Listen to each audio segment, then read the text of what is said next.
शिव सत्य हैं, समर्पण हैं, त्याग हैं और परिभाषित होने से परे हैं। शास्त्रों में कहा गया है कि आत्मा त्वम गिरजामति सहचरा प्राणा शरीरम गृहम।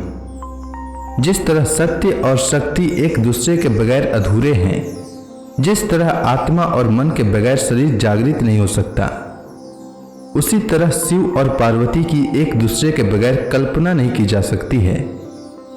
प्रदोष एक ऐसा अवसर है जब मनुष्य अपने में अंतर्निहित सत्य स्वरूप शिव और ऊर्जा के रूप में विद्यमान शक्ति को एकाकार कर सकता है। ओम नमः शिवाय। शुक्रवार के दिन पड़ने वाली प्रदोष व्रत को शुक्र प्रदोष के नाम से जाना जाता है। प्रदोष व्रत को हिंदू धर्म में बहुत शुभ और महत्वपूर्ण माना जाता है। इस दिन पूरी निष्ठा से भगवान शिव की आराधना करने से जातक के सारे कष्ट दूर होते हैं और मृत्यु के बाद उसे मोक्ष की प्राप्ति होती है।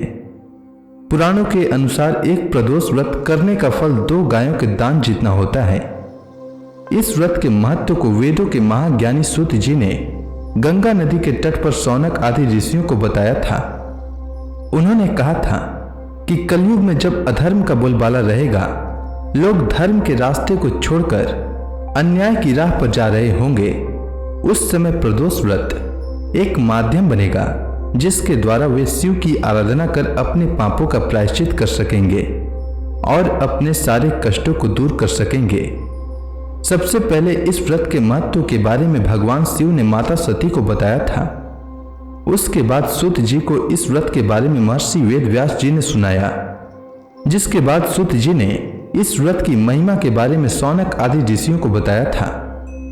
सूत जी शौनक आदि ऋषियों को शुक्र प्रदोष व्रत की कथा सुनाते हुए कहते हैं कि प्राचीन काल की बात है, एक नगर में 3 मित्र रहते थे। एक राजकुमार, दूसरा ब्राह्मण कुमार और तीसरा धनिक पुत्र। तीनों की आपस में गहरी मित्रता थी। राजकुमार व ब्राह्मण कुमार का विवाह हो चुका था, पर धनिक पुत्र का विवाह हो गया था किंतु गौना शेष था। एक दिन तीनों मित्र आपस में बैठकर स्त्रियों के विषय में चर्चा कर रहे थे। ब्राह्मण कुमार ने स्त्रियों की प्रशंसा करते हुए कहा कि जिस घर में स्त्री न हो वह घर भूतों का डेरा होता है।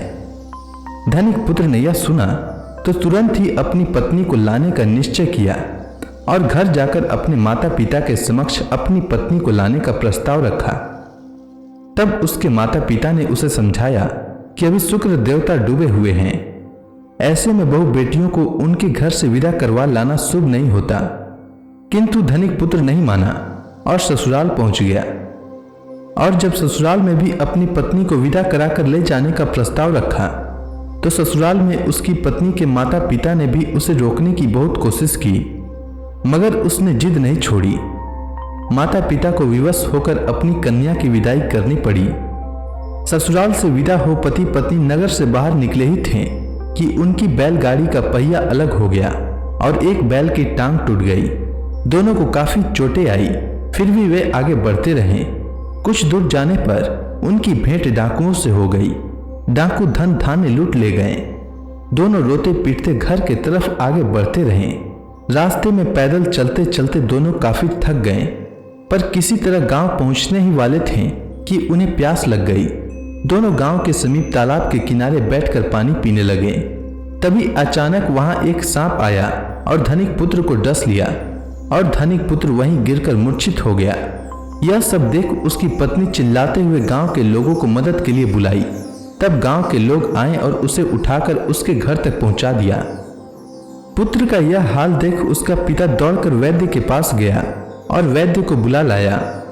वैद्य ने निरीक्षण के बाद घोषणा की कि धनिक पुत्र 3 दिन में मर जाएगा। धनिक पुत्र को सांप ने डस लिया। यह समाचार पूरे गांव में जंगल की आग की तरह फैल गई। जब ब्राह्मण कुमार और उसके पिता को यह समाचार मिली तो वे दौड़ते हुए धनिक के यहाँ पहुंचे। ब्राह्मण कुमार के पिता ने धनिक को शुक्र प्रदोष व्रत करने का परामर्श दिया और कहा, इसे पत्नी सहित वापस ससुराल भेज दे। यह सारी बाधाएं इसलिए आई है क्योंकि आपका पुत्र शुक्रास्त में पत्नी को विदा करा लाया है। यदि यह वापस ससुराल पहुंच जाए तो यह बच जाएगा। धनिक ने वैसा ही किया।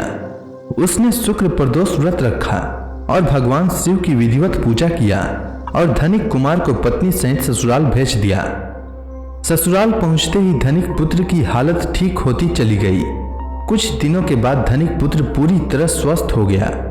शुक्र प्रदोष के महात्म्य से सभी घोर कष्ट टल गए। अतः मनुष्यों को शुक्र प्रदोष व्रत अवश्य करना चाहिए। इस कथा को सुनने और सुनाने से सभी प्रकार के पापों का नाश होता है तथा जीवन में आने वाले कष्ट टल जाते हैं। तो प्रेम से बोलिए शंकर भगवान की जय, माता पार्वती की जय, गणेश भगवान की जय। अगर आपको यह कथा अच्छी लगी हो तो कमेंट सेक्शन में ओम नमः शिवाय लिखना न भूलें।